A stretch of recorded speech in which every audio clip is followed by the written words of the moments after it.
औज़ुबिल्लाहि मिनश्शैतानिर्रजीम बिस्मिल्लाहिर्रहमानिर्रहीम। अस्सलामु अलैकुम नाज़रीन, मैं हूँ आपका मेज़बान Mirza Nadeem Baig, programme views on news with Mirza Nadeem Baig में। नाज़रीन मोहतरम, आज फिर मैं आपके सामने स्पेन, यूरोप और दीगर मुल्कों की अहम ख़बरों के साथ हाज़िर खिदमत हूँ।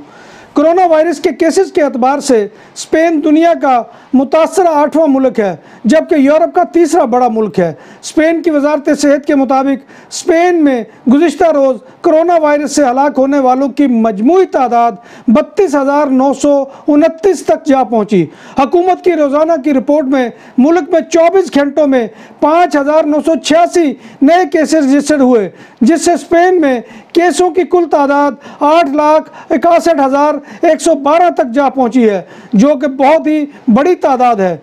इसके अलावा आंखों में बेहतर मुस्तकबिल का ख्वाब सजाए स्पेन में 22 कश्तियों पर 700 तारकीन वतन स्पेन के इलाके टेनरिफे, ग्रैन कनारिया, लंसरोता और फोर्तेवेंतूरा के साहिलों पर पहुंच गए हैं। ये इमिग्रेंट छोटी कश्तियों पर सवार होकर स्पेन के साहिलों पर आए हैं। कोरोना वायरस की वजह से बेरोजगारी और कम आमदनी के बावजूद हिस्पानियाई अवाम मामूल की ख़रीदारी तो कम करते हैं, मगर फलों और सब्जियों पर ज़्यादा खर्चते हैं बनिस्बत गोश्त के। ये बात एक सर्वे रिपोर्ट में सामने आई है। इसी तरह से स्पेन के शहर लगारूनिया में एक बार के मालिक के खिलाफ नस्ल परस्ताना रवैया की रिपोर्ट। उस मालिक स्याह फार्म ग्राहकों को सर्विस नहीं देता था। मालिक के खिलाफ मुतासिबाना रवैये की तहकीकात शुरू हो चुकी हैं। स्पेन के इलाके तोरोन में एक नशे से चूर ड्राइवर ने सड़क किनारे लगी लोहे की हिफाजती बाड़ से गाड़ी टकरा दी और बाड़ गाड़ी में 5 मीटर तक घुस गई और ड्राइवर मौजजाना तौर पर मुकम्मल तौर पर महफूज रहा। स्पेन की मारूफ यूनिवर्सिटी ऑफ सलामांका ने 36 तलबा को सेहत के ज़वाबत पर अमल न करने पर यूनिवर्सिटी से निकाल दिया। इन तलबा ने पार्टियों में शिरकत की थी जहां वबाओं से बचाव के इंतजामात नहीं थे। अमेरिका की जॉन हॉपकिंस यूनिवर्सिटी के आदाद और शुमार के मुताबिक अब तक तकरीबन 25.5 मिलियन अफराद इस बीमारी से सेहतयाब हो चुके हैं। दुनिया में नए कोरोना वायरस के मुतासरीन की तादाद 36.51 मिलियन से तजावज़ कर गई है। हलाक होने वालों की तादाद 10,61,000 से ज़्यादा बनती है। सबसे ज़्यादा मुतासरा ममालिक में अमेरिका, भारत और ब्राज़ील हैं। रूस में कोरोना के योमिया केसेस में एक बार फिर इजाफा हो रहा है और एक दिन के दौरान सामने आने वाले मरीजों की तादाद 11,000 तक जा पहुंची है। बेल्जियम में कोरोना वायरस के फैलाव में अचानक 72% तक इजाफा हो गया।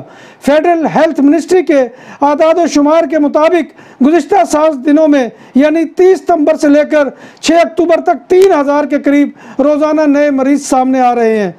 फ्रांस में गुज़िश्ता कई हफ्तों से कोरोना के इन्फेक्शन जवान लोगों में बहुत तेज़ी से फैल रहा है। फ्रांस में कोविड-19 की दूसरी लहर के दौरान अस्पतालों के इंतहाई निगहदाश्त यूनिट ICUs पर गैर मामूली बोझ देखने में आ रहा है। महज पेरिस के अस्पतालों में ICU के 40% बिस्तर कोविड-19 के मरीजों के इस्तेमाल में है। कुवैती हकाम ने कोरोना वायरस के बायस बैरून मुल्क फंसे तारकीन मदद की माली मदद का फैसला किया है। कुवैती वजीर समाजी अमूर मरियम ने कहा है कि जो अफराद कोविड-19 के बायस बैरून ममालिक में फंस गए उनकी माली मुआवनत की जाएगी और उनके वाजिबात में से कोई किसी किस्म की कटौती नहीं की जाएगी।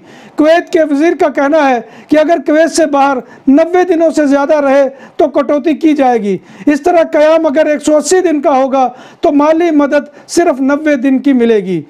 यूनान की पार्लियामेंट ने एक बिल की मंजूरी दी है कि यूनानी शहरियत हासिल करने के ख्वाह गैर मुल्की शहरियों के लिए पहले इम्तहानात मई 2021 में मुनक्किद होंगे, जिसमें यह शर्त आयद की गई है कि उम्मीदवारों को यूनानी तारीख़, जोग्राफिया, सकाफ़त और सियासत के बारे में मालूमात हो।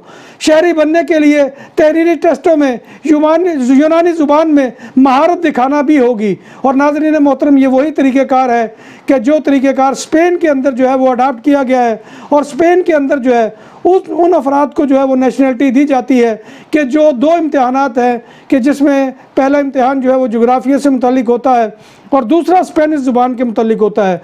वही तरीक़ेकार जो है वो यूनान ने शहरियत की दरख्वास्त के लिए अडाप्ट किया है। यूनान में तारकीन वतन की कार को हादसा, एक पाकिस्तानी हलाक, 8 जख्मी। यूनान में तारकीन वतन की स्मगलिंग में मुलव्विस एक कार हादसे का शिकार हो गई, जिसके नतीजे में ड्राइवर हलाक हो गया और तमाम 9 मुसाफिर जख्मी हो गए। पुलिस के मुताबिक जुमेरात की शाम होने वाले हादसे में हलाक होने वाले ड्राइवर का ताल्लुक पाकिस्तान से है और उन्हें शुबा है कि पाकिस्तानी शख्स स्मगलिंग के नेटवर्क के लिए काम करता था। तो ये हमारा प्रोग्राम पसंद आया होगा। मैं आपका मेज़बान आपसे इजाज़त लेने से पहले आपसे दरख्वास्त करूंगा कि आप हमारे चैनल BBC अपडेट TV को सब्सक्राइब करें, इसके प्रोग्राम को लाइक करें, शेयर करें और कमेंट बॉक्स में आकर कमेंट करें। इसी के साथ अपने मेज़बान मिर्ज़ा नदीम बेग को इजाज़त दें। अल्लाह हाफिज़।